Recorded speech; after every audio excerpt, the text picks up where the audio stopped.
স্বচ্ছ ভারত থেকে এর আগে পায়খানা বানিয়ে দেওয়ার কাজ করা হয়েছে।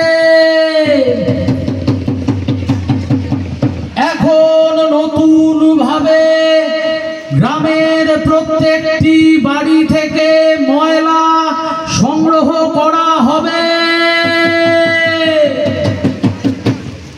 পাশাপাশি প্রত্যেক গ্রামের ঘরে ঘরে জানানো হচ্ছে যে আপনারা আপনাদের বাড়ির ময়লা আবর্জনা দুই ভাগে ভাগ করে রাখবেন।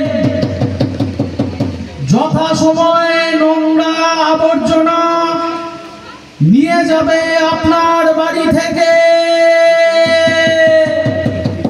শোনো শোনো শোনো,